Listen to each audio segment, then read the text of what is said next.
Terima kasih Bapak Ibu, sesuai dengan arahan untuk segera acara ini dibuka. Jadi sebelumnya kami ramaikan acara ini dengan berpantun, memberi hormat kepada Pak Camat, tanda kesetiaan dan tepat waktu. Salam takjim dan salam hormat. Assalamualaikum warahmatullahi wabarakatuh. Selamat Waalaikumsalam. siang, salam sejahtera bagi kita semua yang kami hormati, Guru Besar kita, Bapak Muklis yang dalam hal ini tidak bisa hadir, tapi beliau tetap menghormati Bapak Muklis selaku admin.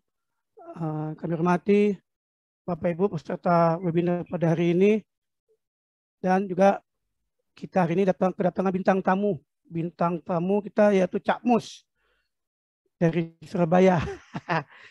Dan narasumber kita pada hari ini adalah Pak Suhendra, Pemerintah Provinsi Sulawesi Barat. Bapak Ibu sekalian, sebelumnya kami mengatakan Allah Subhanahu wa Ta'ala yang mana pada hari ini kita dapat berkumpul bersama di tempat ini seperti biasa di forum diskusi ini, diskusi Mudi Santosa Training and Consulting terkait dengan pengadaan barang dan jasa. Salawat dan salam tidak lupa kita aturkan kepada junjungan kita Nabi besar Muhammad sallallahu alaihi wasallam, kepada keluarga dan para sahabatnya. Semoga acara kita pada hari ini diberikan kemudahan, kelancaran, keselamatan dan kesehatan kepada kita semua yang hadir pada hari ini. Amin Allahumma amin. Bapak Ibu, sebelum kita mulai acara ini, kami akan membacakan dulu ketentuan pelaksanaan acara pada hari ini. Yang pertama, peserta mengikuti kegiatan sesuai dengan waktu pelaksanaan. Kemudian yang kedua, dilarang menyebarkan luas link selain untuk anggota kelas reguler. Yang ketiga, narasumber akan menyampaikan materinya kurang lebih lanjutkan dengan diskusi serta tanya jawab yang dipandu oleh moderator. Peserta yang akan mengajukan pertanyaan dipersilahkan untuk mengetik di kolom chat atau mengklik tombol raise hand apabila ingin bertanya langsung kepada narasumber.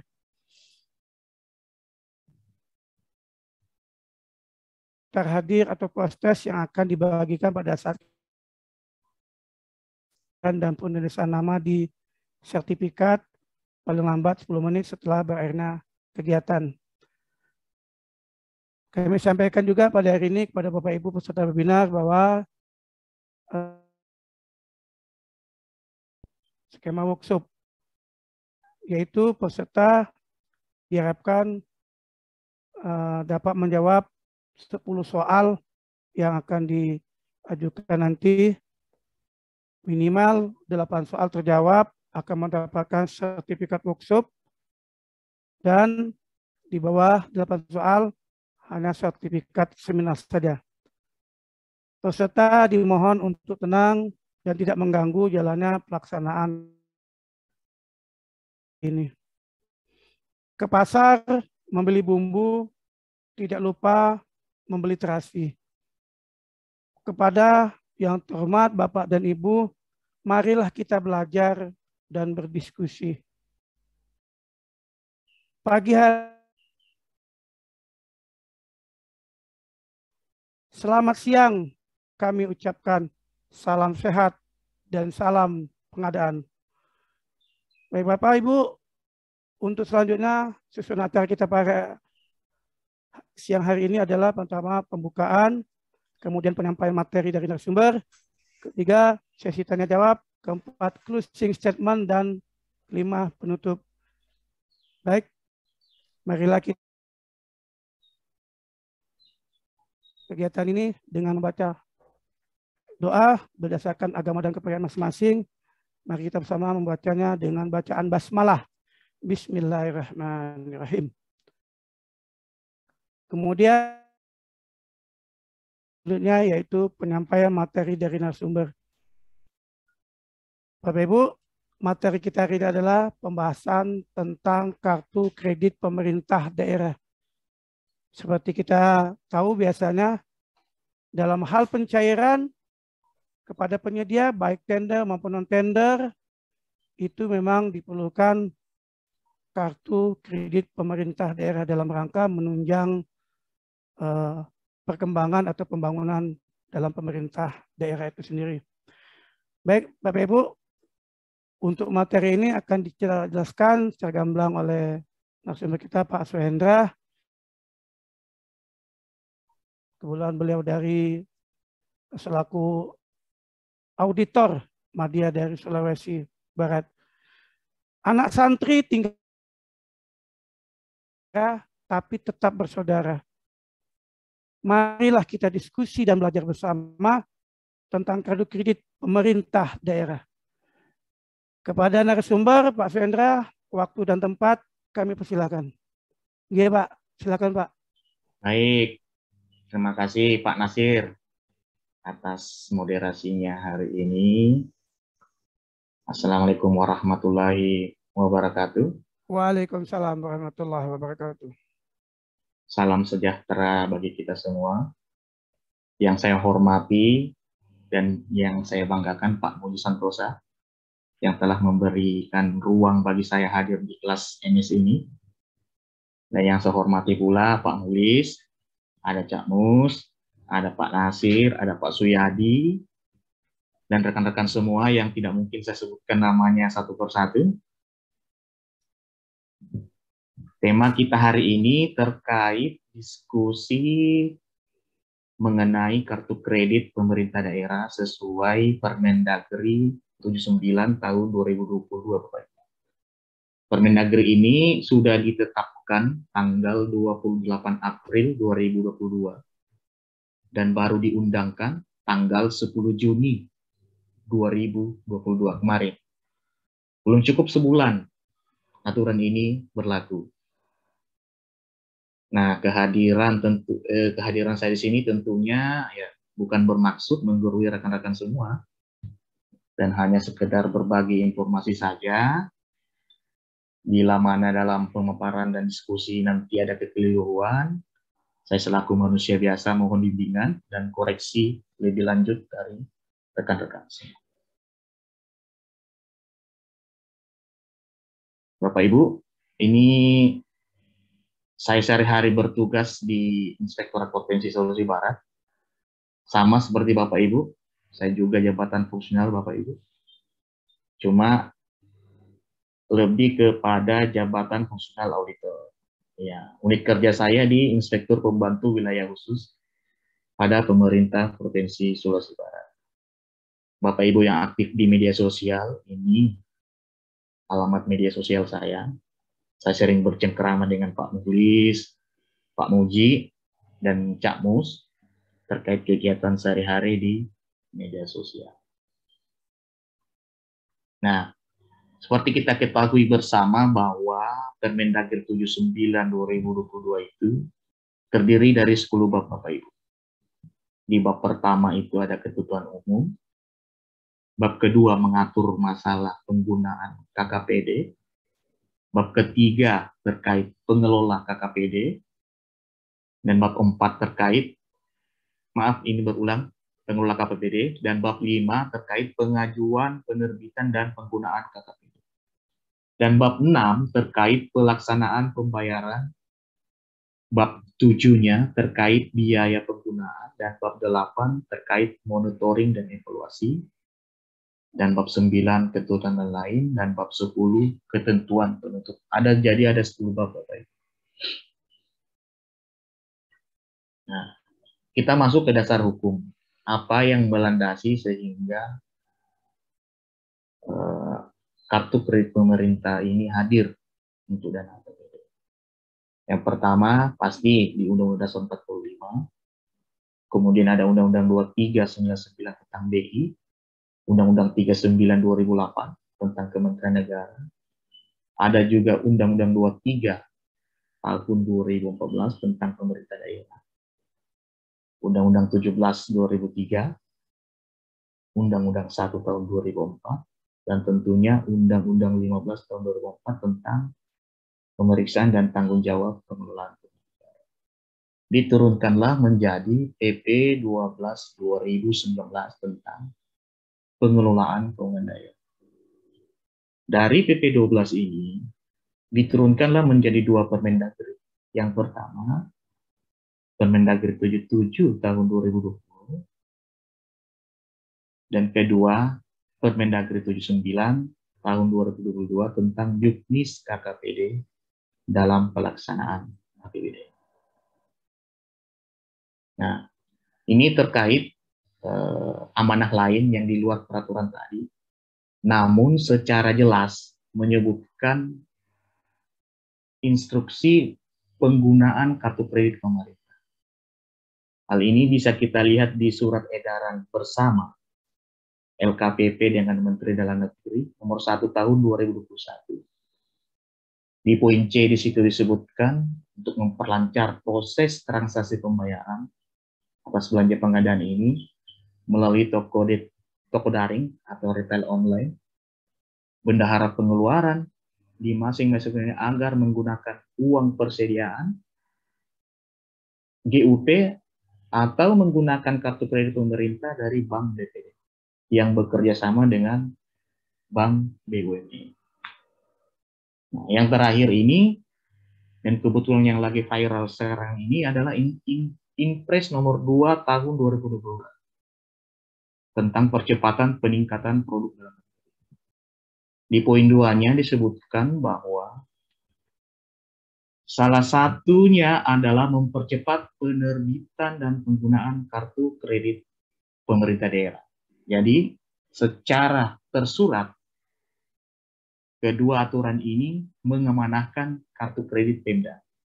Jadi, bisa disimpulkan bahwa salah satu tujuan kartu kredit Pemda itu adalah instrumen percepatan transaksi pengadaan barang jasa, dan tentu saja dalam mendukung gerakan produk dalam negeri yang dihasilkan usaha menengah kecil dan koperasi.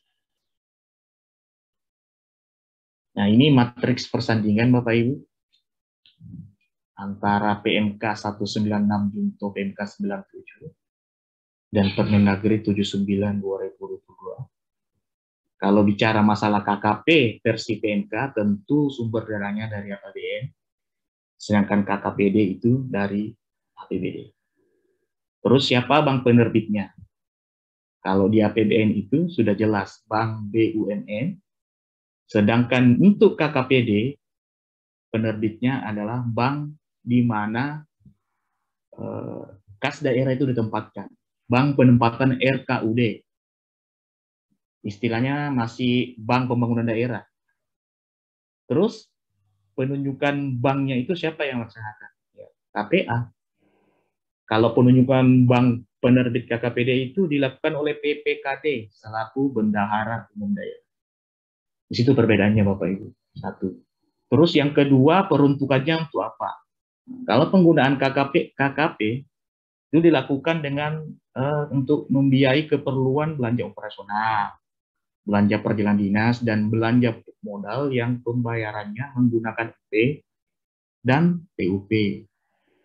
Sedangkan KKPD untuk versi Permendagri 79 itu digunakan untuk keperluan belanja barang dan jasa serta belanja modal yang pembayarannya menggunakan UP.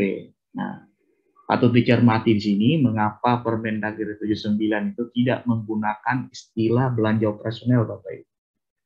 Nah, kalau kita lihat di Permendagri 77 tahun 2020 itu belanja operasi itu sifatnya sangat luas Bapak Ibu. Bisa terdiri dari belanja pegawai, ada belanja barang dan jasa, ada belanja bunga, belanja subsidi, maupun belanja hibah dan bansos. Sedangkan di PMK ini menyebut belanja operasional, yang item-itemnya kurang lebih sama dengan item belanja barang dan jasa yang dapat menggunakan KKPD dalam Permendagri 79/2020. Nah, bagaimana tentang proporsi UP? Kalau di APBN, proporsi UP-nya itu 60% UP tunai dan 40% UP kartu kredit. Di Permendikbud 79 itu sama saja Bapak Ibu. Cuma dimungkinkan untuk dilakukan perubahan dengan ketentuan kenaikan UP tunai itu paling tinggi 70% dan penurunan UP KKPD itu paling rendah 30%. Jadi tidak boleh melampaui batas limit ini, Bapak Ibu. Sedangkan pemegang KKP di APBN itu adalah pejabat pembuat komitmen, Bapak Ibu. Sedangkan administrator KKP adalah bendahara penyebar. Kalau di APBD, pemegang KKPD itu adalah PA atau kuasa pengguna anggaran. Sedangkan administrator KKPD adalah bendahara pengeluaran atau bendahara pengeluaran. Nah, kita masuk di poin 7 terkait batas penggunaan kartu kredit. Di APBN itu versi PMK 196 untuk belanja operasional dan belanja modal dengan nilai paling banyak 200 juta. Untuk transaksi yang dilakukan melalui transaksi katalog elektronik, toko daring, serta marketplace. Sedangkan untuk keperluan perjalanan dinas itu paling banyak 20 juta. Bedanya di Permendagri 79, sama saja Bapak Ibu. Tapi digunakan untuk belanja barang dan jasa melalui katalog, toko daring, dan pengadaan langsung secara elektronik, PLSE. Dengan nilai paling banyak 200 juta rupiah. Sedangkan yang tidak melalui transaksi katalog, toko daring, dan tidak melalui PLSE itu dilakukan paling banyak 50 juta. Di sini perbedaannya. Sedangkan untuk keperluan perjalanan dinas, paling banyak 40 juta. PMK tadi 20, kalau APBD 40 juta. Nah, terus dimasuk di poin ke-8 terkait penggunaan KKP. Siapa yang menanggung? Pasti bank penerbit kartu kredit pemerintah. Sedangkan biaya penggunaan KKPD ditanggung oleh bank penerbit KKPD. Nah, di angka 9 itu, di Permendagri 79, sangat dimungkinkan sekali untuk ditindaklanjuti dalam bentuk peraturan kepala daerah, Bapak Ibu. Jadi Bapak Ibu tidak perlu menerbitkan perda, karena ini amanat Permendagri, tinggal diatur bagaimana tata cara pengaturan operasional. Sedangkan di PMK ini sudah tidak ada, karena PMK ini sudah bicara masalah tata cara. Tinggal ditindaklanjuti dengan SOP intern masing-masing satker atau SKPD. Ini ketentuan umum, ada beberapa istilah. Saya tidak masukkan semua, mungkin yang hal-hal yang kurang familiar di Bapak Ibu saya masukkan. Apa definisi KKPD? Itu adalah kartu kredit yang dapat digunakan untuk melakukan pembayaran atas belanja yang dibebankan APBD. Setelah kewajiban pembayaran pemegang kartu dipenuhi oleh bank penerbit kartu kredit sesuai dengan kewajibannya pada waktu yang telah disepakati. Dan SKPD berkewajiban melakukan pelunasan kewajiban pembayaran pada waktu yang disepakati dengan pelunasan pembayaran secara sekaligus. Sedangkan pemegang KKPD adalah pejabat dan atau pegawai yang berstatus PNS untuk melakukan transaksi pembayaran dengan KKPD berdasarkan penetapan pengguna anggaran. Administrator itu sama, PNS juga, yang ditugaskan kepala daerah. Ini bedanya, kalau pemegang KKPD itu cukup dengan penetapan PA, kalau administrator itu ditetapkan oleh kepala daerah. Sedangkan pelaksana kuasa pengguna anggaran adalah pejabat dan atau pegawai negeri sipil yang diberikan kuasa oleh pemegang KKPD sebagai pengguna KKPD. Kita masuk ke slide berikut. Nah, yang dimaksud daftar pembayaran tagihan atau DPT KKPD adalah daftar hasil verifikasi PA yang memuat informasi nama pemegang kartu, nomor kartu, jenis belanja barang, rincian pengeluaran, pembebanan anggaran, dan jumlah tagihan yang harus dibayar kepada bank penerbit KKPD. Kalau UP, Bapak Ibu pasti sudah familiar. Apa yang dimaksud UP adalah uang muka kerja dalam jumlah tertentu yang diberikan kepada bendahara pengeluaran untuk membiayai kegiatan operasional pada SKPD atau unit SKPD dan atau untuk membiayai pengeluaran yang menurut sifat dan tujuannya tidak mungkin dilakukan melalui mekanisme pembayaran langsung. Sedangkan UP tunai adalah UP yang diberikan dalam bentuk uang tunai kepada bendahara melalui transfer RKUD ke rekening bendahara pengeluaran. UP KKPD adalah UP yang diberikan dalam bentuk batasan belanja limit kredit kepada bendahara pengeluaran yang penggunaannya dilakukan dengan kartu kredit pemerintah. Nah, ini penggunaan kartu kredit pemerintah, Bapak Ibu. Digunakan untuk penyelesaian tagihan, belanja barang dan jasa, serta belanja modal melalui mekanisme UP. Nah, belanja barang dan jasa itu ada yang disebut belanja barang, ada belanja jasa, dan belanja pemerintahan. Belanja barang itu misalnya belanja kebutuhan sehari-hari perkantoran. Ada juga belanja pengadaan bahan makanan.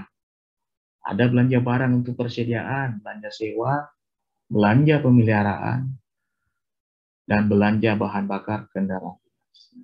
Nah, patut dicermati khusus belanja perjalanan dinas, Bapak Ibu. Jadi tidak semua komponen perjalanan dinas itu dibayarkan melalui UP KKPD.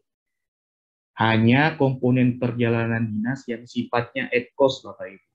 Misalnya pembayaran transport, penginapan, dan atau sewa kendaraan. Sedangkan biaya-biaya seperti uang harian atau uang representatif yang sifatnya lamsam itu dibayarkan melalui UP tunai saja, Bapak Ibu. Tidak ditanggung melalui UP KKPD. Nah, ini salah satu yang mendasari adanya KKPD. Tujuan adanya KKPD dari prinsip kemudahan. Kemudahan dalam artian penggunaannya itu memiliki fleksibilitas kartu dengan jangkauan pemakaian yang lebih luas. Dari segi transaksi, misalnya dapat dilakukan di seluruh penyedia barang dan jasa yang menerima pembayaran secara elektronik melalui mesin EDC, elektronik data capture atau media dalam jaringan. Yang ketiga dari aspek keamanan, Bapak Ibu, keamanan dalam bertransaksi dan tentu saja menghindari terjadinya penyimpangan atau fraud. Terus yang keempat, asas efektivitasnya itu tentu dalam pengurangan UP itu yang menganggur atau idle cash. Nah, ini saya sedikit bercerita masalah idle cash. Mengapa harus menggunakan UP? Karena kita, sebagaimana kita tahu bersama bahwa mekanisme pembayaran tagihan salah satunya itu dilakukan dengan UP. Jadi tidak semua SKPD itu lancar dalam mempertanggungjawabkan UP-nya, Bapak Ibu. UP yang sudah diterima sampai 1 bulan belum bisa dipertanggungjawabkan. Nah, hal ini mengindikasikan setidaknya SKPD tersebut tidak terlalu membutuhkan UP yang banyak. Nah, dalam lingkup yang lebih besar, UP tersebut menjadi idle money. Uang yang mengganggu karena tersimpan di rekening bank atas nama bendahara pengeluaran. Padahal di lain pihak mungkin banyak SKPD yang membutuhkan uang tersebut untuk membayar tagihan. Seandainya uang tersebut dibelanjakan, maka akan banyak pihak yang menerima.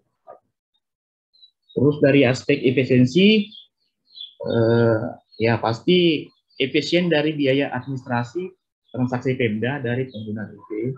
Dan dari sisi pertanggungjawaban akan menjamin akuntabilitas pembayaran tagihan daerah. dan pembebanan biaya penggunaan UPKKPD. Ini secara umum pengelola KKPD ini ada PPKD selaku BUD, ada kuasa BUD, PA ke KPA tentu saja, bendahara pengeluaran atau bendahara pengeluaran pembantu, pejabat pelaksana kuasa pengguna anggaran, pemegang KKPD, dan administrator KKPD. Bapak Ibu nanti tinggal lihat tugasnya, sudah tercantum jelas di Permendagri 9 2022. Nah, siapa yang dimaksud dengan pemegang KKPD, pelaksana kuasa pengguna KKPD, dan administrator KKPD? Nah, yang pertama, pemegang KKPD tentunya PA dan kuasa pengguna anggaran. Terus yang kedua, siapa yang dimaksud dengan pelaksana kuasa pengguna KKPD? Atau pegawai negeri sipil yang mendapat kuasa untuk menggunakan KKPD dari PA-KPA. Baca di pasal 7 ayat 1. PPTK menerima kuasa penggunaan KKPD dari PA-KPK selaku pemegang KKPD untuk melakukan belanja penggunaan KKPD. Nah, bagaimana jika PA-KPA atau BP bendahara pengeluaran itu berhalangan?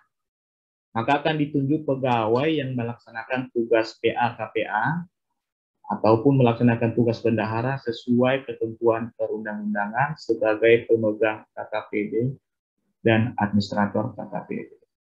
Jadi, misalnya PA-nya berhalangan sementara, maka yang ditunjuk menjadi pemegang KKPD adalah tentu saja pelaksana harian yang ditunjuk untuk menjadi pemegang KKPD.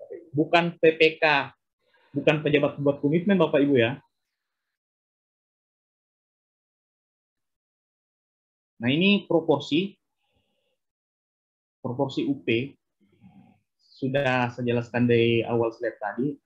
UP KKPD itu 40% dan UP tunai 60%.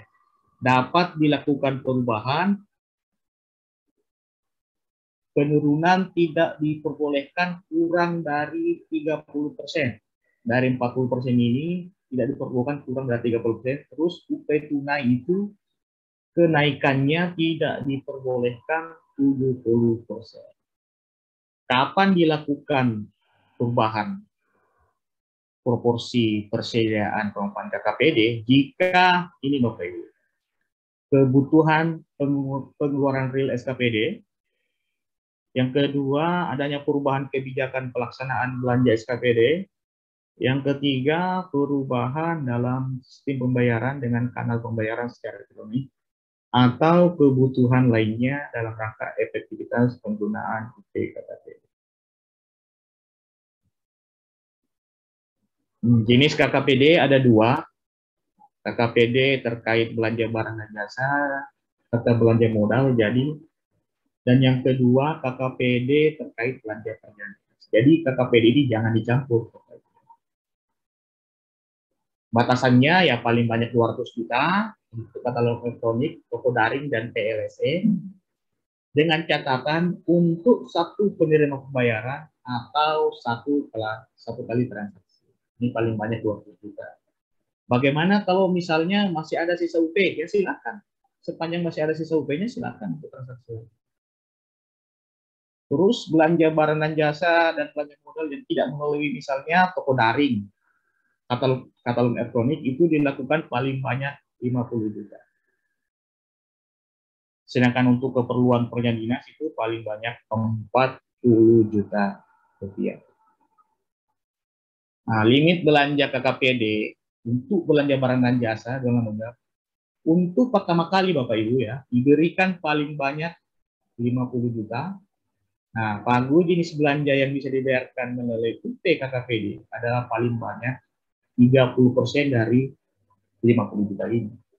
Dari pagu jenis belanja yang bisa dibayarkan melalui uang persediaan. Nah, ini contoh mekanisme pembayaran Bapak Ibu. Kalau yang di atas ini melalui mekanisme LS, tidak melalui rekening bendahara pengeluaran. sedangkan yang di bawah ini melalui mekanisme MP. Secara mekanisme pembayaran, setelah dilakukan penyortiran, tentu dilakukan melalui SPP, SPM, dan SP2D. Maka tentu saja pembayarannya dilakukan lewat kuasa BUAD dan bank, serta langsung ke masing-masing pihak, dalam hal ini pihak merchant atau toko daring, sedangkan pembayaran perjalanan dinas itu dilakukan lewat tiket atau travel, hotel, dan lain-lain. Kalau keperluan belanja perjalanan dinas ini, kartu kredit itu nanti akan diserahkan ke masing-masing pelaksana perjalanan dinas. Belanja modal misalnya PA-KPA, begitu pun dengan belanja barang dan jasa PA-KPA juga. Nah, ini mekanisme pembayaran yang secara rigid. Yang pertama ini transaksi dengan KKPD. Dokumennya apa? Ya, ini satu. Pertama ada bukti pengeluaran dan juga daftar pengeluaran real. Contoh dokumennya sudah tercantum di lampiran Permendagri 79/2022. Terus dilakukan pengujian oleh PPK SKPD atau PPK unit. Dokumen apa saja yang dibutuhkan? Tentu draft daftar pembayaran tagihan dan nota pencairan dana. Terus diserahkan ke KPA untuk menerbitkan DPT dan NPD, daftar pembayaran tagihan dan nota pencairan dana. Dokumennya ya DPT dan NPD ini. Dilakukan kembali verifikasi oleh bendahara pengeluaran, kemudian bendahara pengeluaran menyiapkan dan menyampaikan SPPGU KKBD kepada PA. Dokumennya pasti ada SPP Bapak Ibu ya. Dilakukan verifikasi oleh PPK SKPD, SPPGU itu dokumen yang dibutuhkan ya draft SPMGU, draft surat pernyataan tanggung jawab mutlak, dan surat pernyataan verifikasi PPK. Terus PA menerbitkan SPMGU dan menyampaikan kepada kuasa BUD. Nah, dokumennya ini sudah ada SPM, GU, ada SPTGM, dan surat pernyataan PPK SKPD. Terus BUD menerbitkan SP2D PPKD, dokumen SP2D, terus bendahara ke pengeluaran melakukan transfer ke rekening penerbit KKPD. Bayar tagihan, bukti dokumen yang dibutuhkan seperti transfer dan rekening penerbit. Nah, ini biaya-biaya KKPD yang dibebaskan pembiayaannya melalui kartu kredit. Yang pertama ada biaya membership fee atau biaya kemasyarakatan. Yang kedua ada biaya pembayaran tagihan melalui ATM atau e-banking. Yang ketiga biaya permintaan kenaikan batasan belanja limit. Terus kalau kartu kredit hilang atau dicuri itu juga tidak dipungut biaya, tinggal dilaporkan. Terus ada biaya penggantian PIN, ada biaya copy billing statement, biaya tagihan nih. Ini bebas nih, tidak dipungut biaya apapun jika menggunakan kartu kredit. Terus ada biaya pencetakan tambahan lembar tagihan. Ada juga biaya keterlambatan pembayaran. Yang 9 biaya bunga. Biaya bunga dalam artian disebabkan karena adanya tunggakan atau tagihan yang terlambat. Dan yang ke-10 biaya penggunaan fasilitas iPad Lounge yang bekerja sama dengan penerbit. Ini biaya penggunaan KPD yang menjadi tanggungan APBD hanya biaya APRE. Sedangkan pengaturan biaya ini dituangkan dalam perjanjian kerjasama antara PPKD selaku BUD dengan pejabat bank penerbit APBD. Dicantumkan dalam pengaturan kerjasamanya. Ini tugas PPKD itu menunjuk bank penempatan NPD untuk menerbitkan Materi kerjasamanya ini Bapak Ibu. Ada tujuan kerjasama, ada ruang lingkup, ada faktor jenis yang bisa dibayarkan oleh UP dan besaran kredit, ada hak dan kewajiban, apa cara penagihan, jenis dan besaran biaya fee, atau pajak, penyelesaian perselisihan, dan hukum yang berlaku. Ada jangka waktu perjanjian, berakhirnya dan akibat pengakhiran perjanjian, alamat dan wakil para pihak. Ada surat referensi. Surat referensi ini adalah dokumen yang diterbitkan oleh PA, yang ditujukan ke bank penerbit untuk membuat KKPD, dan juga diatur masalah keadaan kahar maupun kerahasiaan informasi. Nah, perjanjian kerjasamanya ditandatangani oleh pejabat pengelola keuangan daerah selaku BU dan pejabat bank penempatan RKUD. Ini dengan asumsi bahwa bila bank RKUD itu menjadi penerbit KKPD, Bapak Ibu. Sedangkan bila bank RKUD tidak menerbitkan KKPD atau melimpahkan ke bank BUMN, co-branding, maka perjanjian kerjasamanya ini ditandatangani oleh pejabat bank penempatan RKUD dengan pejabat bank BUMN paling lama 5 tahun atau sesuai dengan kriteria yang ditetapkan oleh lembaga yang mengeluarkan izin penerbitan. Monitoring dan evaluasi yang pertama dilakukan untuk memastikan pelaksanaan pembayaran menggunakan KPD sesuai ketentuan perundang-undangan. Terus Bupati Wali Kota menyampaikan laporan hasil monitoring dan evaluasi pelaksanaan pembayaran belanja daerah menggunakan KKPD kepada Gubernur. Gubernur menyampaikan laporan hasil monitoring melalui Menteri, dalam hal ini Direktorat Jenderal Bina Keuangan.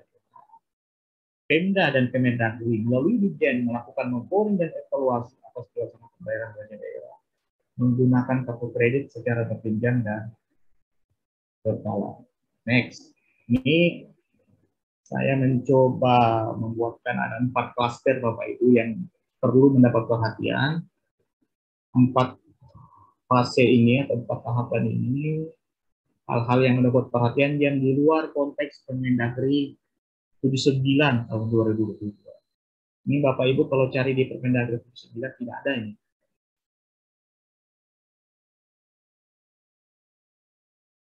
Yang pertama aspek perpajakannya, bagaimana aspek perpajakan yang menggunakan KKPD. Yang kedua biaya sukses atau biaya tambahan, bagaimana ketentuan biaya sukses ini dalam kartu kredit pemerintah. Yang ketiga dari aspek keamanan, bagaimana tips keamanan dalam penggunaan KKPD.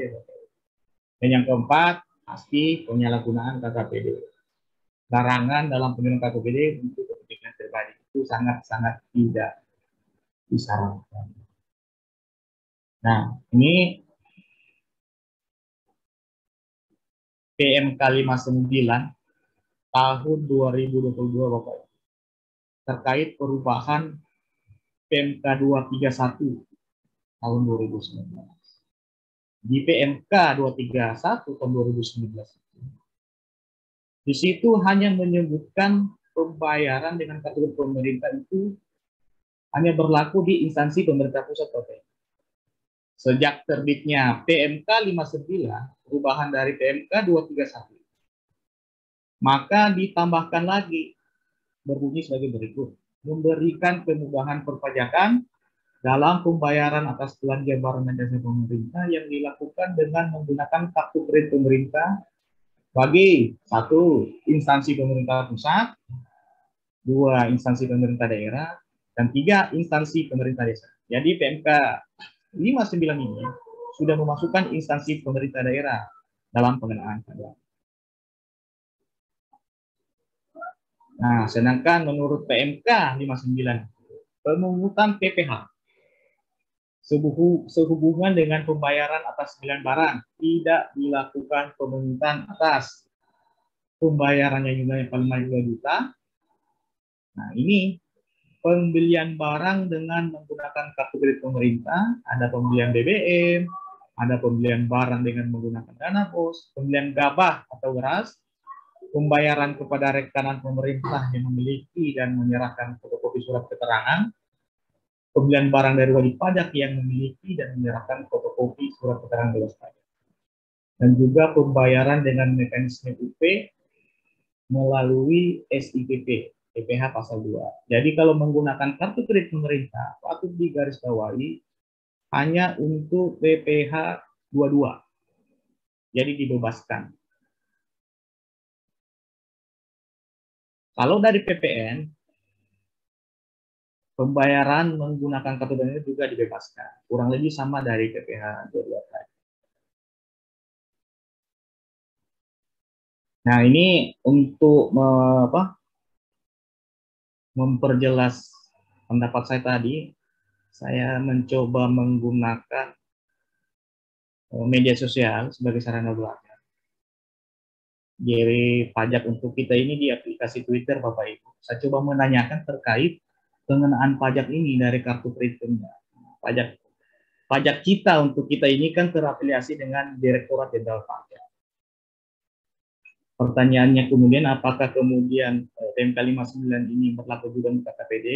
Di sini dijawab bahwa sejak hadirnya PMK 59 ini, bahwa instansi pemerintah pusat atau daerah ketentuannya sama menggunakan PMK tersebut. Jadi kesimpulannya, penggunaan KKPD dengan menggunakan UP, aspek perpajakannya mengacu ke PMK 59 tahun 2000.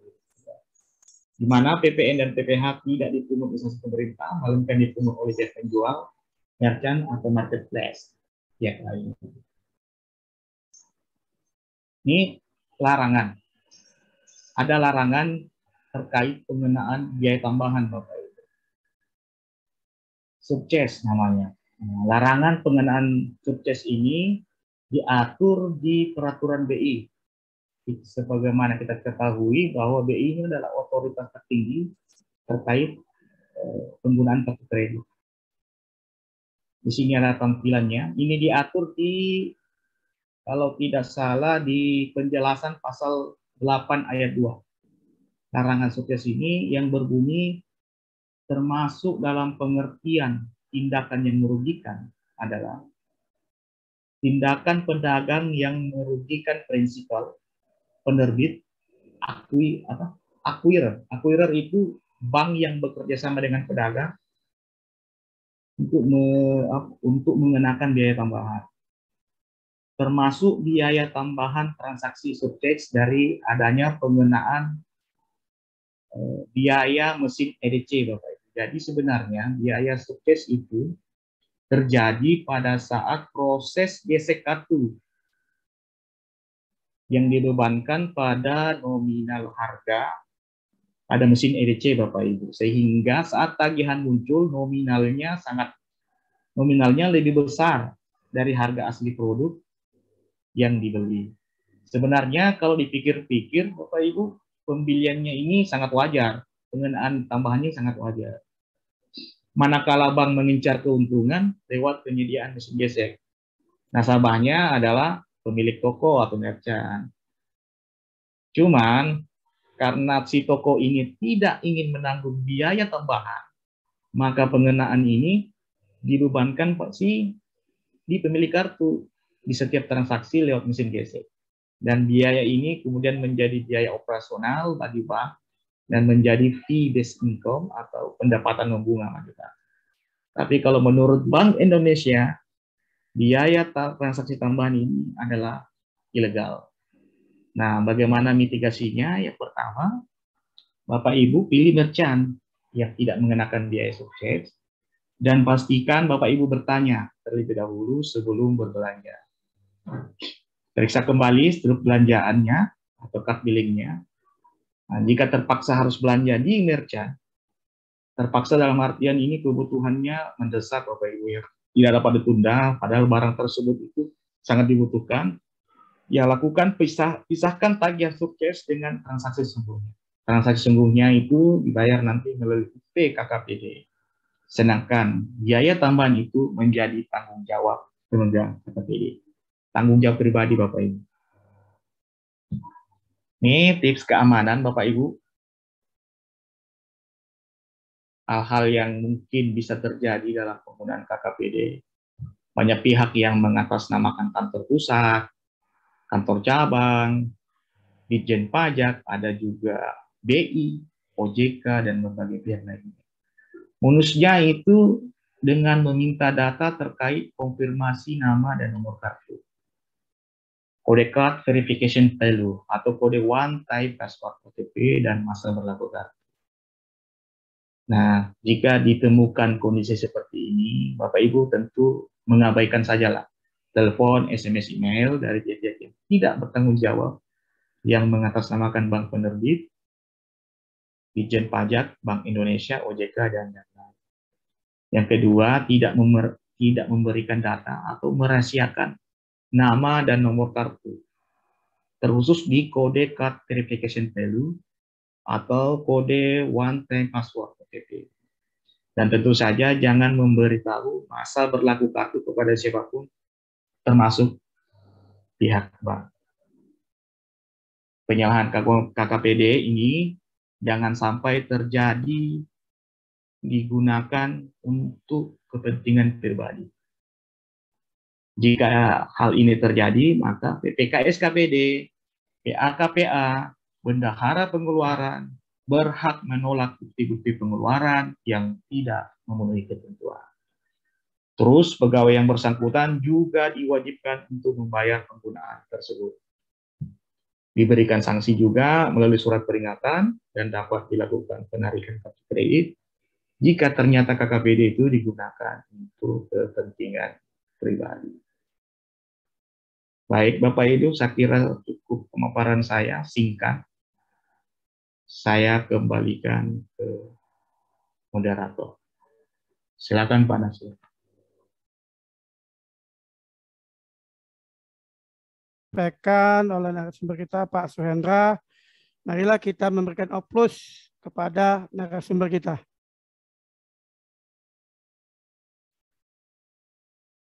Baik Bapak Ibu, selanjutnya kita lanjut ke acara selanjutnya, yaitu sesi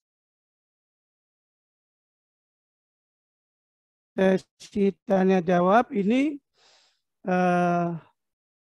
kami persilakan kepada Bapak Ibu peserta yang ingin mengajukan pertanyaan, baik raise hand maupun ngetik di kolom chat.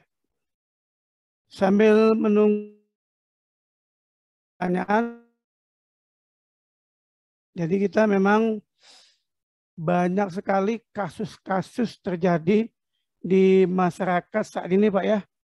Tadi terkait dengan penipuan, SMS tadi, bahkan yang lebih parah sekarang ini, ya mudah-mudahan tidak terjadi di antara kita semua nih.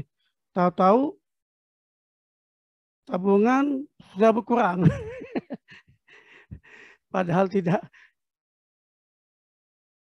atau berkurang dulu tabungan itu.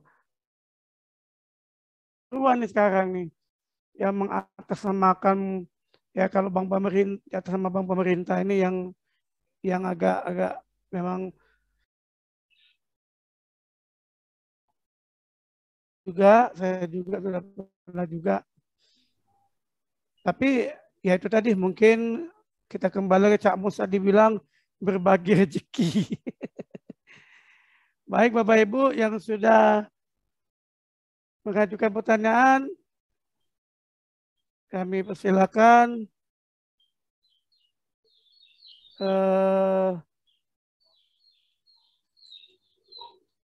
Pak Ramli.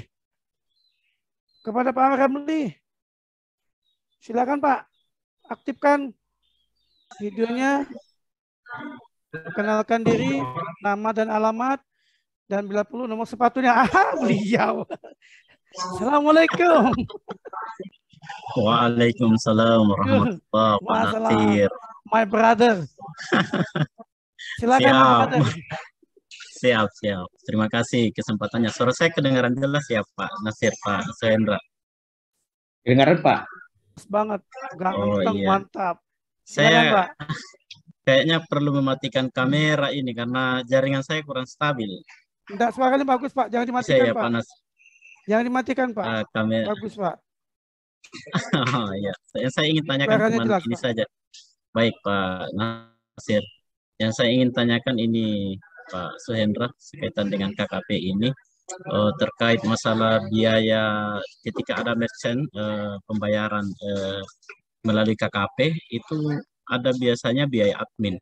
Ini dianggarkan ke biaya mana ini jadinya, Pak? Ketika ada merchant atau penarikan atau pembayaran yang kita lakukan dengan KKP, itu dibebankan ke biaya anggaran apa itu, Pak? Mata anggaran apa? Terus untuk ketika terjadi kelalaian, misalnya pembayaran tertentu yang dilakukan oleh KPA maupun bendahara yang seyogyanya tidak diperuntukkan untuk anggaran yang tersedia dalam mata anggaran belanja di perkantoran atau keselip terjadi pembayaran secara pribadi dalam susunan pembelanjaan itu bagaimana cara memisahkannya dan bagaimana cara mempertanggungjawabkannya. Seperti itu Pak Sendra. Saya ingin berpantun sedikit Pak. Luna Maya Aura Kasih. Cukup sekian dan terima kasih. Mantap. Silakan Pak. Baik. Pak Nasir. Nah, terima kasih Pak Ramli. Pak Ramli ini dari mana Pak? Narasumber Pak Sendra. Dari Kemenkumham Sulsel. Oh, Kemenkumham iya. Sulsel Pak Suhendra. Jadi Salam kita kenal. satu gugusan pulau ini Pak Suhendra. Oke, siap. Saya juga orang Sulsel Pak. Wah. Baik Pak, pertanyaan Bapak ini terkait biaya admin. Ini pertama, biaya admin ini seperti apa Bapak? Apakah biaya admin ini timbul karena adanya operasional mesin gesek itu? Seperti itu ya? Ya, seperti itu maksud saya Pak. Seperti ya. itu Pak. Itu dibebankan kemana itu pembayarannya? Jadi begini Bapak, ya, kalau jika terjadi hal demikian, ini juga berlaku untuk kartu kredit pemerintah di APBN, Pak Ramli. Sebelum melakukan transaksi, pastikan dulu merchantnya itu ada nggak biaya tambahan transaksi ini. Misalnya kita transaksi beli laptop misalnya 5 juta, terus dikenakan dari 5 juta, sejuta. Dari sejuta itu ada biaya admin 3% misalnya. 3% kan 30.000 Bapak ya. Maksud saya karena BI ini sudah melarang biaya kayak ini. BI itu selaku otoritas tertinggi terkait penggunaan kartu kredit pemerintah. Jadi saran saya sebelum melakukan transaksi, tanya dulu merchantnya, ada nggak biaya tambahan dan kartu kredit. Nah, jika memang barang tersebut memang sangat dibutuhkan,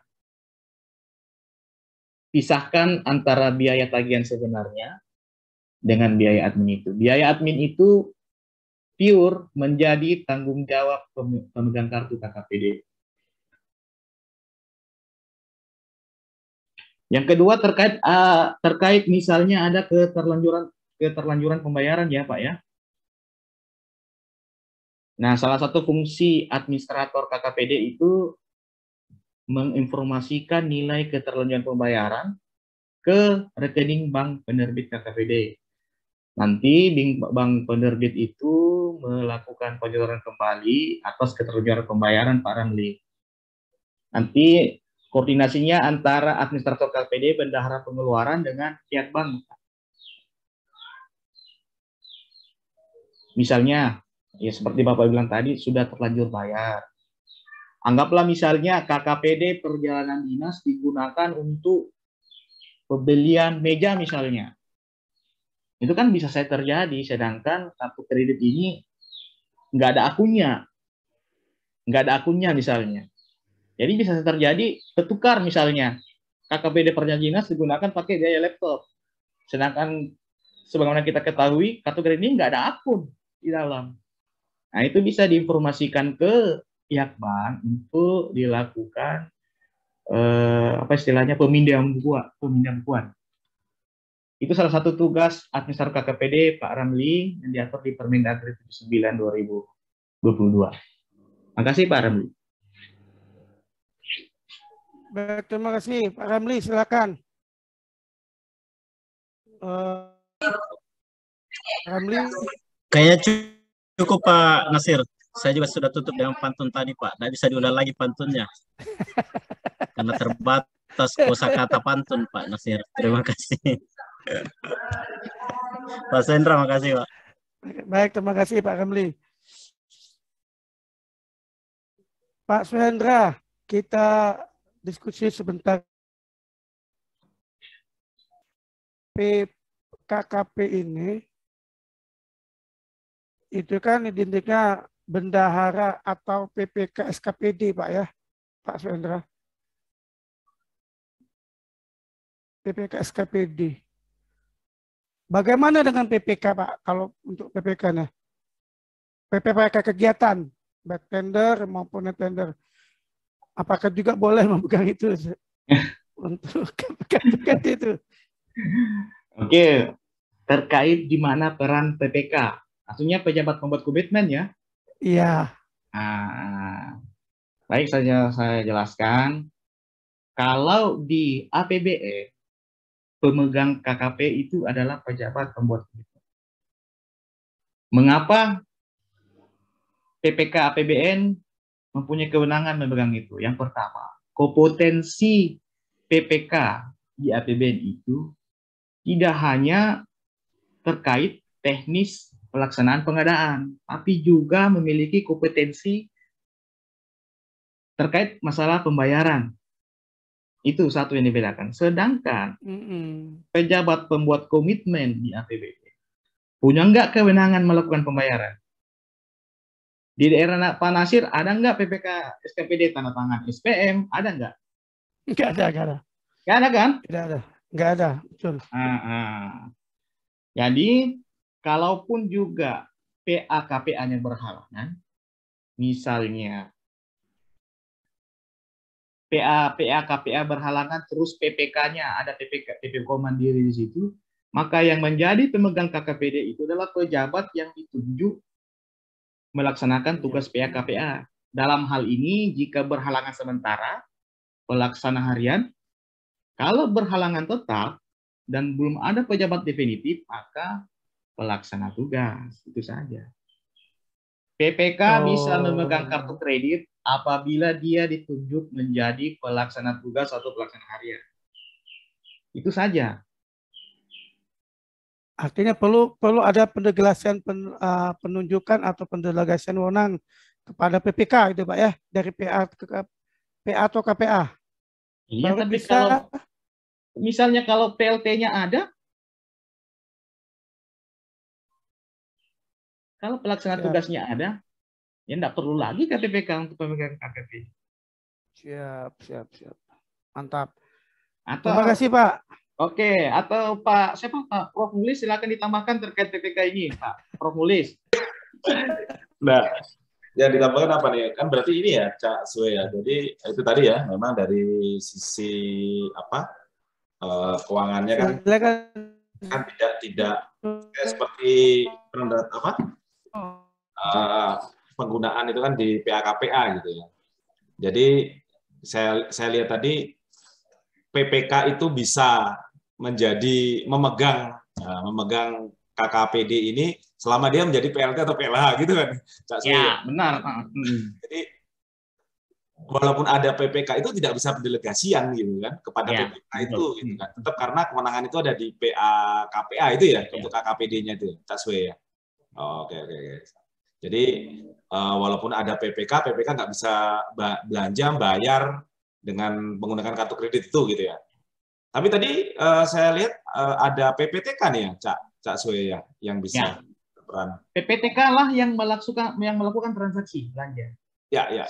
Selaku kuasa pengguna. Ya. Siap. Saya jalan sama dengan Permendagri ya, kayak lagi 77. Ya, Permendagri 79. Pertanyaannya kemudian kalau mau ditunjuk PPK, dia masuk di kewenangan mana? Ya. Apakah dia mau mengambil alih tugas PPTK? Nah, saran saya kalau mau PPK mau memegang KKPD, ya tunjuklah dia menjadi pelaksana tugas atau pelaksana harian. Kalau PAKPA-nya berhalangan, Halangan ya. itu Baik. saja. Ya. Sementara gitu. Ya, untuk sementara. Ya. Clear ya, kalau gitu kalau di daerah, berarti di daerah PPK Mantap. melihat. Kita lanjut Pak. Memegang ya. Clear ya. Jadi tetap kartu kreditnya dipegang oleh PAKPA. PPK hanya melihat saja gitu. Oke.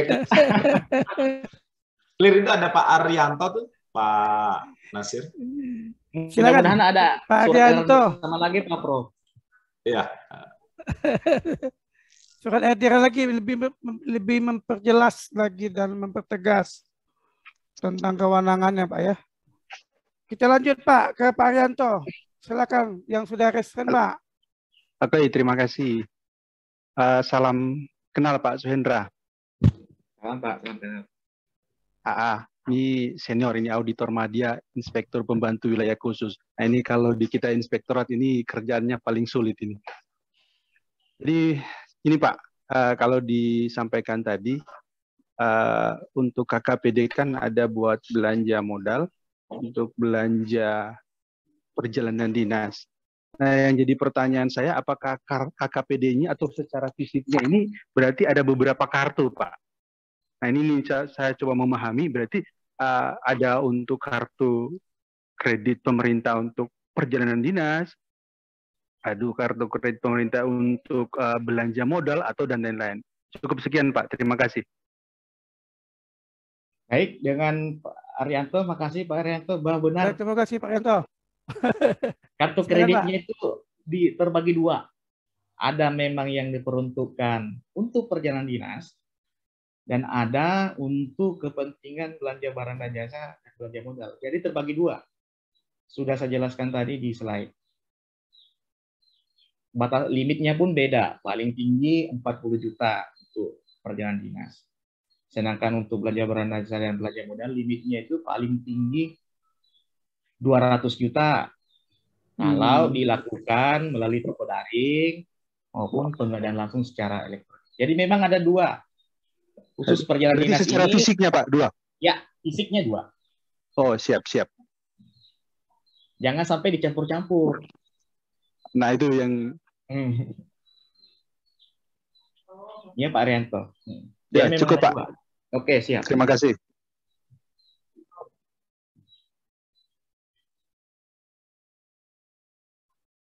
Terima kasih Pak Arianto. Kita ada pertanyaan di chat ini Pak Sandra dari Pak Muharlin. Di KKP dalam perjalanan dinas. Kenapa Pak? Pertanyaan tadi apa? Tadi putus. Bagaimana mekanisme penggunaan KKP dalam perjalanan dinas? Mungkin untuk perjalanannya anggarannya seperti apa mungkin penggunaannya? Oh, penggunaannya.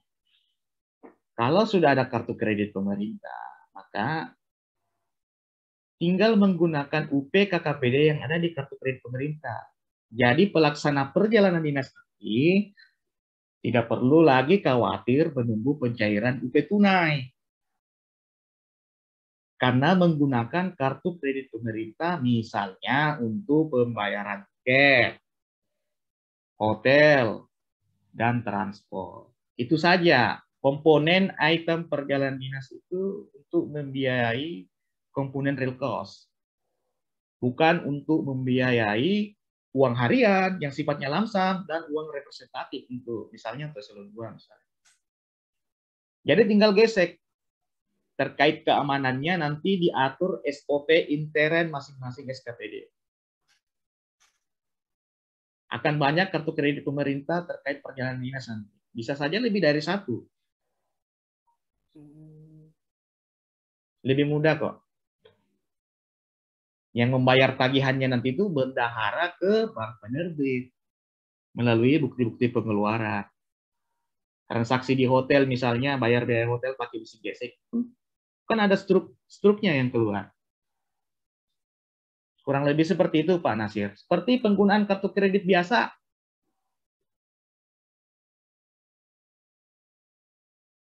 Ya.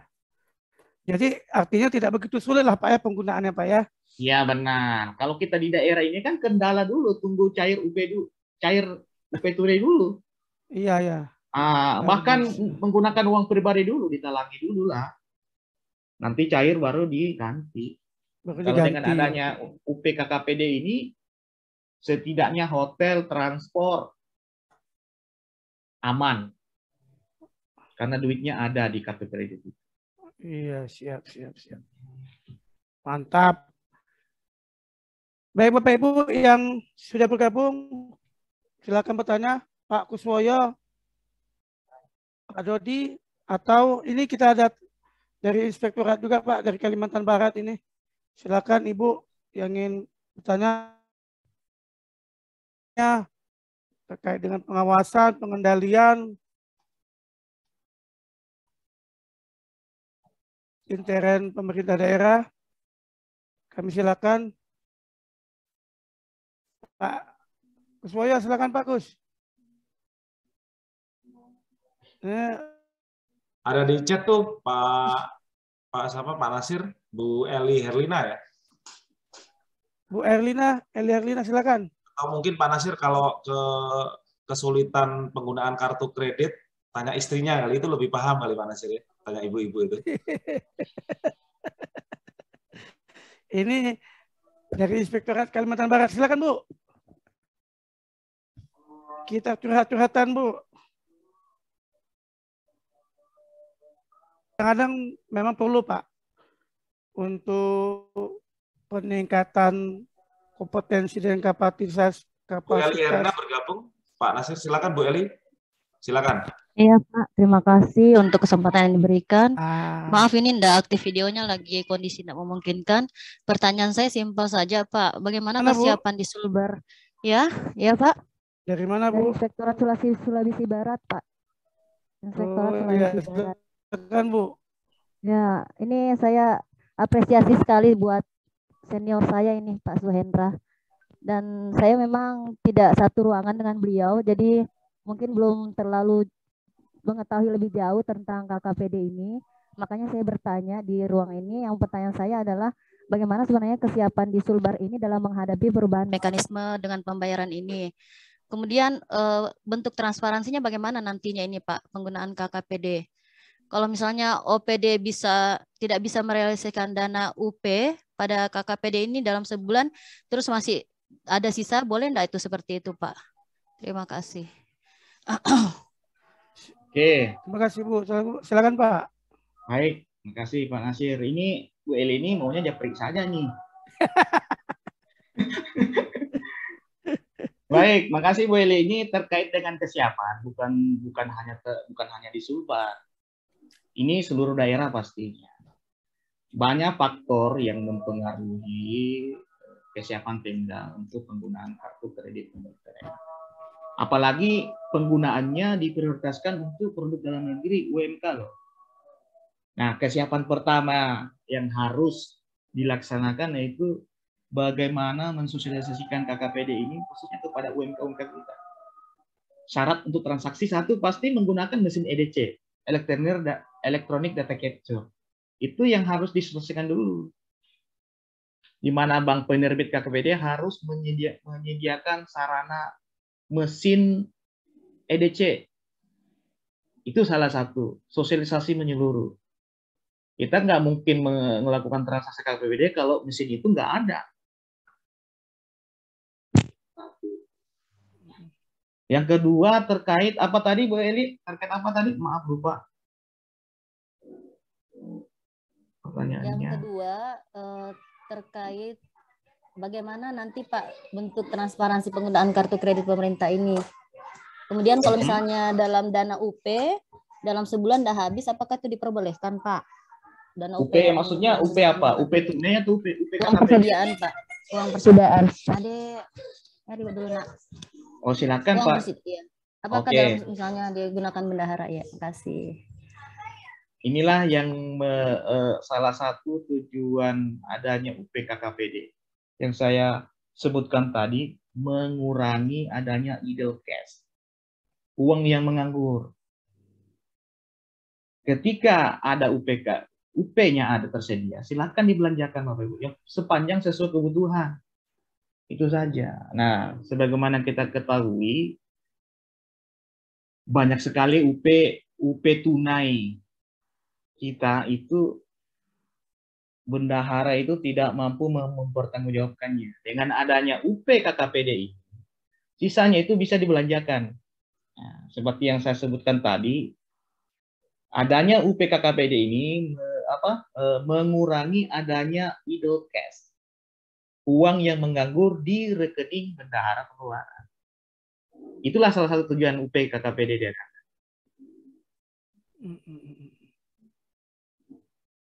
Oke, bagaimana Ibu Eli? Silakan digunakan sepanjang sesuai kebutuhan. Baik, makasih Pak Suhendra, sangat mencerahkan. Terima kasih. Terima kasih Bu yang sudah menjawab pertanyaan. Artinya memang untuk penggunaan KKP ini memang sangat bermanfaat sekali Pak ya untuk setiap daerah ini. Pertama untuk mengantisipasi tadi penggunaan keuangan di setiap daerah. Mungkin ada lagi Bapak Ibu yang ingin bertanya, kami silakan Bapak Dodi. Kalau UP KKPD digunakan maksimal, itu bisa mengurangi sisa kas di akhir tahun.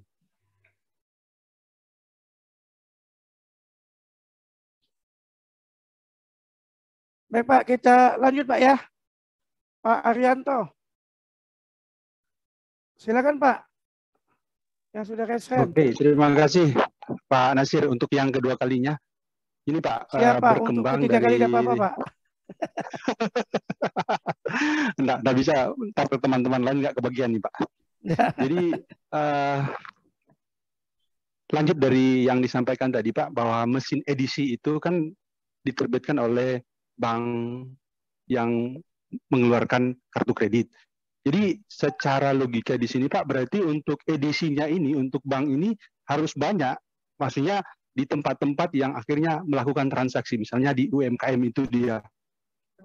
Jadi setiap UMKM itu bank yang mengeluarkan kartu kredit ini seharusnya mengeluarkan edisi di tiap-tiap tempat sehingga mudah untuk bertransaksi sesuai dengan kartu kredit ini. Itu Pak. Ya, benar. Betul, Pak. Jadi memang salah satu kendala penggunaan kartu kredit ini, UMK kita ini belum familiar dengan mesin edisi. Nah, seperti yang saya sudah jelaskan tadi di penanya sebelumnya, bahwa tugas Bank Penerbit KKPD maupun PPKD itu melakukan sosialisasi menyeluruh ke UMK, termasuk bagaimana distribusi mesin EDC ini ke UMK kita. Memang itu salah satu kendala, makanya dibutuhkan sosialisasi menyeluruh oleh Bank Penerbit KKPD ke UMK kita. Kalau di kota-kota besar tidak masalah. Kalau di tempat saya, ini yang masalah karena mesin EDC ini, Electronic Data Capture ini, UMK ini, bahkan mungkin belum ada yang punya kalau di kami. Ya Pak Yaryanto ya. Pak Yaryanto, silakan Pak. Gimana Pak? Mau menambahkan? Oke, jadi memang itu dari yang disampaikan tadi Pak Suhendra, memang benar itu jadi kendala.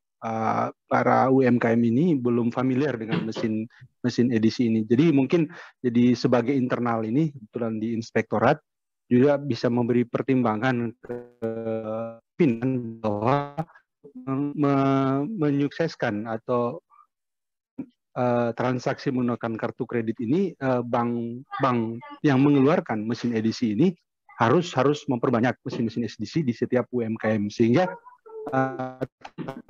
bisa digunakan. Terima kasih, Pak. Ya, terima kasih Pak Arianto. Artinya Pak perlu ini Pak ya, perlu mungkin surat edaran atau peraturan terkait dengan untuk apa yang disampaikan Pak Arianto tadi untuk penerbit KKP tadi, biar lebih mudah masyarakat kan. Nah, teman mungkin itu tergantung kebijakan daerah masing-masing mungkin Pak ya. Ya, benar. Mana Pak Sendra? Betul. Bukan lagi kebijakan Pak. Kalau saya Permendagri ini sudah menginstruksikan kita. Bahkan bukan Permendagri, Inpres nomor 2 tahun 2022 sudah mempercepat penggunaan KKPD. Ini sudah instruksi Presiden loh. Jadi KKPD ini mengoptimalkan produk dalam negeri, UMK dan koperasi kita. Salah satu wujud percepatan realisasi PPJ dengan menggunakan produk dalam negeri. Itulah salah satu tujuan KKPD. Cuma kan kadang-kadang Pak kendalanya karena kementerian di atas sudah ada, tetapi untuk turunannya Pak, untuk turunan di daerah ini memang tidak ada Pak, judulnya seperti apa, penegasannya seperti apa, sehingga kan daerahnya kan kadang-kadang ya tahu tapi hanya sekedar tahu tidak melaksanakan. Kenapa? Tidak ada ini ya penegasannya sehingga yang cukup tahu saja, tidak di follow up lagi dari pemerintah daerah. Nah ini seharusnya perlu diterapkan seperti diberikannya juknis atau surat edaran. Nah, siapa yang berwenang untuk hal itu? Itu harusnya kan. Apakah kalau daerah itu di inspektoratnya ataukah di sekretariat daerah wali kotanya atau pemdanya atau gimana Pak? Menurut Bapak nih? Dinas terkait sosialisasinya bisa, dinas koperasi bisa, melibatkan biro pengadaan juga bisa. Bisa semua, Pak. Bisa semua, Pak ya? Iya. Sekda juga boleh. Intinya bukan persoalan siapa. Siapa ya, Pak? Iya.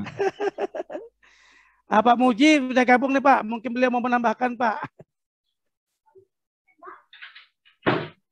Terima kasih, Pak. Saya pernah Pak. 4 tahun lalu pegang kartu kredit pemerintah ya, tapi nggak pernah saya gunakan juga. Hari ini pun saya pegang kartu kredit pribadi, tidak pernah gunakan juga sekalipun. Kalau saya ingat 20 tahun yang lalu ya udah tua berarti ya saya.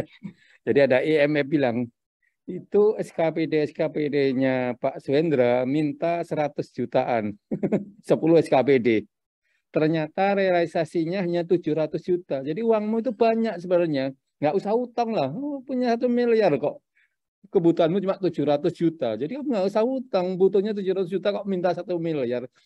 Ya.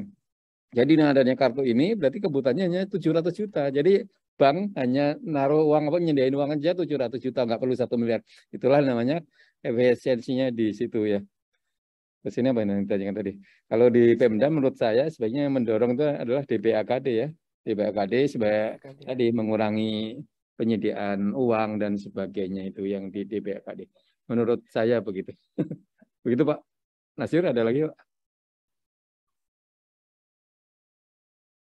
Harus disesuaikan dengan keadaan lah Pak istilahnya Pak.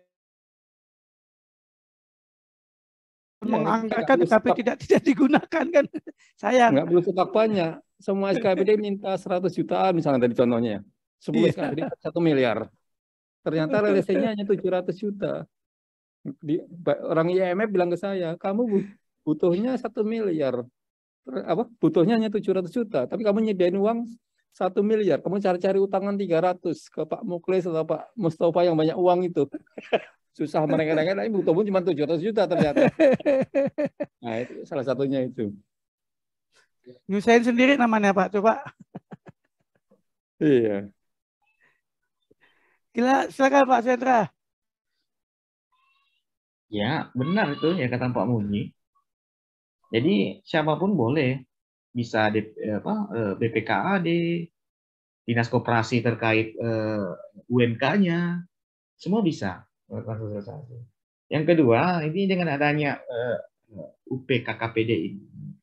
Mengurangi adanya uang yang menganggur, duit yang menganggur. Permasalahan kita ini kalau sisa kas di akhir tahun itu kebanyakan dari UP bendahara pengeluaran yang tidak bisa dibelanjakan.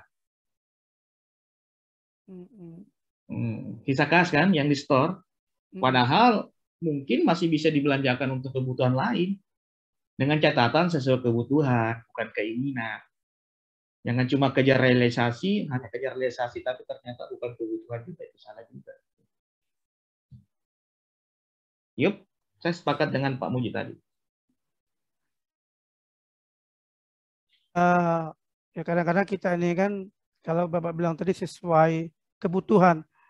Artinya kadang-kadang kita ini kan memang dikasih uang tapi tidak bisa belanja, Pak.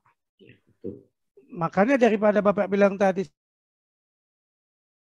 yang penting habis duit itu.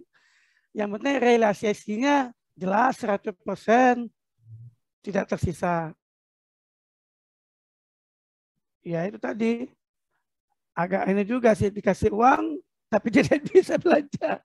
Ada juga memang SKPD atau PPK-nya juga sudah dianggarkan, sudah meminta dari awal, sudah dianggarkan di dalam DPA. Tapi SKPD tidak mau melaksanakannya dengan alasannya, ya tadi karena mungkin risikonya berat, tidak ada PPK-nya, tidak ada, dan bla bla bla. Sehingga tidak jarang terjadi di DPA itu silpan yang terlalu besar. Karena tidak dilaksanakan kegiatannya. Nah itu yang mungkin yang jadi catatan bagi OPD di daerah ini. Artinya jangan sekadar meminta untuk menganggarkan tetapi tidak mau melaksanakan. Nah ini hukuman atau ini untuk EKPD ya, SKPD atau OPD yang tidak melaksanakan kegiatan itu tidak ada, Pak Hendra. Makanya kalau tidak dilaksanakan ya sudah tidak dilaksanakan. Paling temuan pada saat pemeriksaan inspektorat ya sudah temuan. Yang penting aku tidak merugikan negara. Cuma sekedar tidak belanja kok, tidak jadi masalah. Itu makanya dianggap ya sepele, tidak serius dalam melaksanakan itu. Siap. Mungkin ini ya Pak Suhendra ya. Kan pembelanjaan untuk kartu kredit kan juga bisa melalui dengan toko daring ya, toko daring gitu kan. Mungkin di dalam aplikasi toko daring itu kan mungkin sudah ada pembayaran mau gunakan apa nih, gitu ya. Misal dengan kartu kredit pemerintah, nah ini kan mungkin bisa tidak mesti harus EDC ya tadi. Kalau kita ke hotel, oke lah langsung EDC gitu. Seperti apa namanya? Kita pesawat gitu dengan Traveloka. Nah, ini kan kita bisa bayar dengan kartu kredit pemerintah kan? Kalau fungsinya itu sama loh ya dengan kartu kredit apa namanya yang umum, semestinya itu bisa digunakan sih kartu kredit pemerintah itu untuk transaksi secara daring. Nah, itu harapannya kan apa namanya seperti dengan UMKM nih, gitu kan? Nah, pembayaran itu bisa melalui dengan lewat aplikasi toko daringnya kan gitu ya, Cak Suhendra ya mungkin ya. Salah satu juga bisa seperti itu ya. Benar, Cak. Benar itu. Memang kalau memang tidak kendala di mesin EDC, diusulkan saja untuk masuk di toko daring. Pembayarannya kan nanti otomatis kalau masuk toko daring itu pembayarannya itu bisa melalui mesin EDC itu. Kalau dimaksimalkan. Ya, kalau di luar toko daring dengan EDC ya. Ya, dengan EDC itu. Kalau dengan toko daring mestinya bisa dengan aplikasi yang ada di toko daring ya untuk pembayaran dengan atau apa gitu bisa juga ya. Itu lebih mudah ya, lebih mudah ya. Justru limit KKPD di toko daring itu paling banyak 200 juta. Oh iya. Sedangkan non toko daring itu paling banyak hanya 50 juta saja. Nah, tapi ada resiko nih Cak Suhe. Resikonya itu ini apa namanya kalau itu dipegang sama istrinya Pak Nasir gitu kan. Nah, buat belanja ini ada resikonya di situ nih. Ini ada Pak Arianto mau bergabung lagi nih, Pak Nasir. Arianto. Pak Arianto. Oke, terima kasih Pak. Pak Nasir untuk yang ketiga kalinya. Ini harus karena dikasih 3 ya saya harus 3. Jadi Pak Suhendra, ini saya lagi penasaran untuk KKPD ini untuk pengelola kartu yang terakhir ini ada administrator. Bisa Pak? Suara saya kedengaran Pak? Agak putus-putus. Mungkin di Pak. Jelas. Ya, signal. Silakan, Pak. Jelas? Ya, silakan. Oke. Jadi untuk administrator KKPD, jadi mungkin bisa di-share ke Pak Suhendra, ini pegawainya yang mengelola, terus bisa di-share teknisnya gimana sih ini kerjaannya administrator KKPD di setiap OPD. Terima kasih Pak. Oke. Jadi tugas dan kewenangan administrator KKPD itu adalah bendahara pengeluaran Pak Arianto ya. Tugasnya sebenarnya sudah tercantum di Permendagri 79/2022. Kalau bendahara pengeluaran selaku administrator KKPD, tugasnya 1, melakukan aktivasi KKPD, termasuk aktivasi PIN. Yang kedua, meminta kenaikan limit belanja. Terus yang ketiga, menginformasikan melalui surat elektronik dan atau sarana tercepat lainnya setelah mendapat persetujuan dari PA-KPA. Terus mengajukan permintaan pengembalian batasan belanja limit KKPD. Dan yang terakhir, seperti yang saya sebutkan tadi, menginformasikan adanya keterlanjutan pembayaran. Itu tugas administrator. Jadi bendahara pengeluaran itu tugasnya 2. Selaku bendahara pengeluaran dan selaku administrator. Sudah tercantum di Permendagri 79/2022.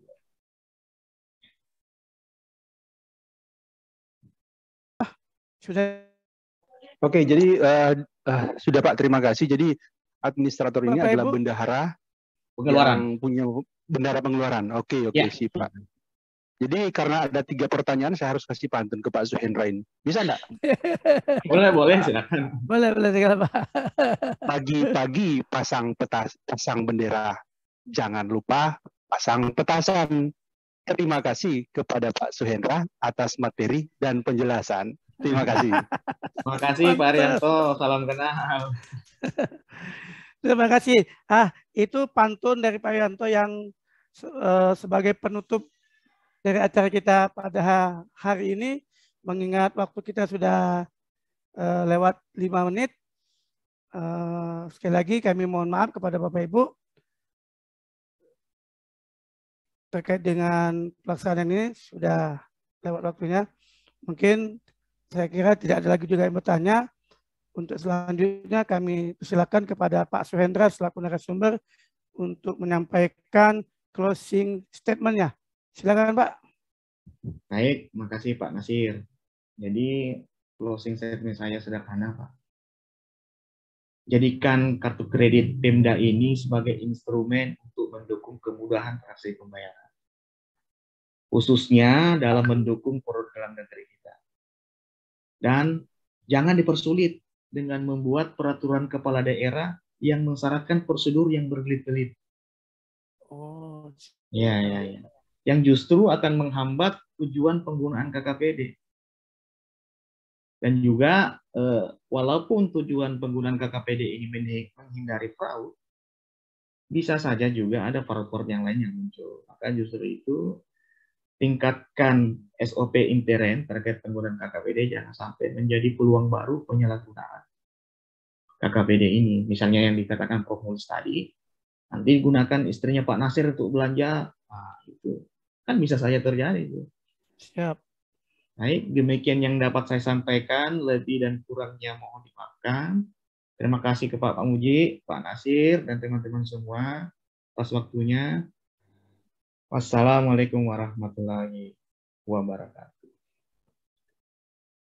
Waalaikumsalam warahmatullahi wabarakatuh. Kita aplaus buat narasumber kita, Pak Suhendra. Baik, kita lanjutkan ke guru besar kita untuk closing statement-nya Pak Muji. Silakan Pak. Ya, terima kasih pada Pak Sundra yang mengisi acara hari ini. Mungkin kita bisa belajar pada dual system. Pertama, sistem yang memakai biasa pencairan UP dengan masih memakai uang secara nyata, giral, ada yang uang secara nyata, dan bisa memakai kartu kredit ini. Ya, dengan kartu kredit akan banyak diperoleh kemudahan-kemudahan. Tadi saya telah bertanya kepada wilayah Bangka Belitung. Bangka Belitung untuk APBN, ya Kota Pangkal Pinang dan sebagainya, berapa PPK yang memegang kartu kredit? Nah, posisinya Pak, datanya 77%. Ternyata yang APBN pun belum 100% juga memegang kartu kredit ya. Ya, jadi yang di daerah ya mungkin masih dua sistem ada. Tapi dengan adanya kartu kredit ini harusnya menjadi kemudahan. Jadi kita tidak perlu memaksa lah, tapi orang akan belajar menikmati kemudahan-kemudahan gitu. Mungkin begitu caranya ya.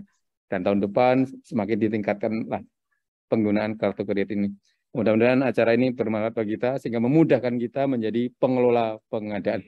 Terima kasih Pak Suhendra, Pak Nasir, Pak Mulis, dan Bapak Ibu para peserta Pak Zoom hari ini. Wassalam. Waalaikumsalam warahmatullahi wabarakatuh. Selanjutnya silakan Pak Muklis. Sudah sangat lengkap tuh. Selaku admin. Harus ini. Lanjut.